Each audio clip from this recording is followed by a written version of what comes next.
자, 다정한 남자입니다. 오늘은 파충류 기생충 치료법에 대해서 알려드릴게요. 여기 아이는 타닌바르 블루텅인데 이 아이는 몸에서 마이트가 발견이 됐어요. 이 블루텅이라던가 뱀이라던가 키우다 보면 마이트가 종종 생기는데 이 친구 같은 경우는 마이트가 좀 많아졌거든요. 자, 마이트를 구별하는 방법에 대해서 알려드릴게요. 자, 확대를 한번 해볼까요? 자, 자세히 비늘을 보면은 이런 식으로 하얀색 점 같은 게 보이죠? 저 하얀색 점들이 보이면 저게 대부분 마이트의 이제 분비물 같은 경우에요. 마이트들이 이제 피부 속에서 이 아이들의 이런 뭐 배변에서 나온 수분이라던가 아니면 피부에 있는 그 피를 흡혈을 하다 보면은 저런 식으로다가 이제 비늘 위에다가 이제 배설을 해요. 그럼 저렇게 하얀색으로 다 분비물들이 보이는데 저걸 잘 모르시는 분들이 많아요. 근데 키우다가 저게 좀 많이 발생한다 싶으면은 그 마이트가 있다고 이제 의심을 하시면 돼요. 자, 그러면은 마이트의 모습 한번 보여드려야겠죠. 자, 민돌띠 촬영 좀 해줘요. 잠시만요, 저 포장 좀. 아이 좀. 자, 마이트의 귀여운 얼굴 한번 보여드릴게요. 마이트는 생각보다도 되게 좀 자기도 모르는 상황 그 환경에서 갑자기 생긴 경우가 있어요. 그게 먹이에서 딸려오는 건지 아니면 개체한테 붙어있던 건지에 대해서 확실치는 않은데요. 단일 생식이 되다 보니까 어느 순간 자기도 정말 모르는 사이에 갑자기 많아지는 경우가 있거든요. 그렇기 때문에 누군가의 잘못을 하기도 좀 애매한 부분에서 갑자기 발생을 해가지고요. 저희도 이 아이가 없었는데 갑자기 최근에 확 생겼어요. 이게 자꾸 사람들한테 뭐가 물건을 받으면 안 될 것 같기도 하고. 그래서 한번 마이트를 어떻게 생겼는지 보여드릴게요. 얘가 좀 싸나워가지고 자, 한번 블루텅한테 마이트를 한번 봐볼게요. 자, 여기 검은 거 기어다니는 거 보이죠? 보여요? 보이시죠? 손에. 저게 바로 마이트고요. 자, 몸에도 한번 어디 마이트가 있는지 봐볼까요? 자, 여기도 검은 거 하나 있는데 안 보이죠? 똥 쌌어! 치기! 스톱해요? 야, 물티슈 갖고 가. 영상 계속 찍어도 돼요. 자, 보시면은 여기에 검은색으로 다 점들 있잖아요. 이게 바로 이제 마이트들이에요. 보이시죠? 사실 이 마이트들은 비늘 속에 있어요. 근데 비늘 밖에서 이렇게 그 마이트가 나왔다는 건요, 실제로 비늘 속에는 훨씬 많은 마이트들이 있다는 거거든요. 그러면 이 아이들을 어떻게 없애는지에 대해서 보여드릴게요. 자, 일단은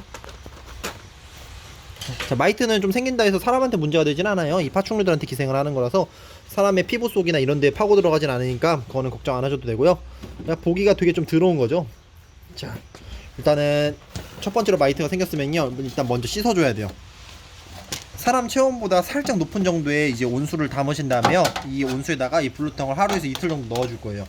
자, 이 온수가 준비가 됐으면 애들이 절대로 빠져 죽으면 안 되니까요. 일단 몸이 딱 잠길 정도로만, 얼굴만 들 수 있을 정도로만 이제 물을 준비해 주신 다음에 여기다 넣어줄 거예요. 자, 한번 넣어볼까요? 하나, 둘, 셋.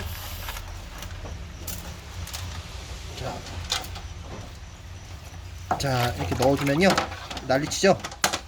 근데 어쩔 수가 없어요. 이 물 속에서 한 2, 3일 정도 있으면은 몸에 있는, 특히 피부 속에 들어가 있는 마이트들이 많이 익사를 하게 돼요. 그러면 이제 물 밑에서 이제 마이트들이 막 둥둥 떠다니는 게 보이는데요. 그렇게 해서 1차적으로 제거를 한 다음에 그 다음에 그 시간 동안은 이 사육장을 치워주셔야 돼요. 기존에 있던 이 사육장에 보면은 마이트들이 막 여기저기 붙어 있을 거예요. 그런 것들을 다 전체적으로 정리를 해줘야 되거든요. 여기 이런 나무 껍데기 있죠? 이런 거 틈 속에도 애들이 들어가 있을 테니까 이걸 전부 다 갖다 버려야 돼요. 여기도 있다, 마이트. 여기 보이시죠? 이렇게 기어다니기 때문에 이건 다 갖다 버리고서는 이 통은 소독을 해서 새로 사용하시면 되고요. 그 다음번에 블루텅을 이제 온욕을 시킨다 해서 다 없어지진 않아요. 이 친구들 같은 경우에는 이제 머리 쪽으로도 마이트들이 기어 올라가거든요. 거기에 대해서는 나중에 제가 또 추가적인 영상을 촬영을 하도록 할게요. 이 마이트 제거가 가능한 약제품들이 있어요. 그걸 이제 분무를 해주면서 이제 꾸준히 이제 치료를 해주시면 되고요.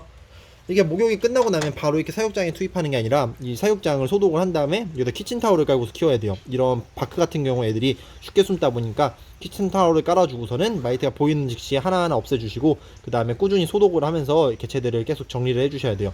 그렇게 한 2주 정도 관리를 하시면은 금방 마이트가 없어지는 걸 볼 수가 있을 거예요. 이 마이트는 시간과의 싸움이에요. 천천히 너무 서두르지 않고 꾸준히 없애주신다면은 충분히 없앨 수 있는 아이들이고요. 좀 발생한다 해서 큰 문제가 되진 않아요. 그러니까 너무 걱정하지 마시고요. 안에는 성질이 너무 되바라져가지고 치우는 데는 좀 걸릴 것 같네요. 그래요. 아무튼 영상은 마무리하는 걸로 하고요. 뱀이나 뭐 도마뱀이나 키우다가 마이트 한 발생하면은 정신적인 데미지 크실 거예요. 하지만은 개인이 노력하기에 따라서는 어떻게 보면은 다른 질병에 비해서는 치료하기 쉬운 부분이니까 너무 걱정하지 마세요. 자, 토 나올 것 같아요. 빨리 화장실 가서 씻어야 될 것 같아요. 영상 마무리하겠습니다. 감사합니다.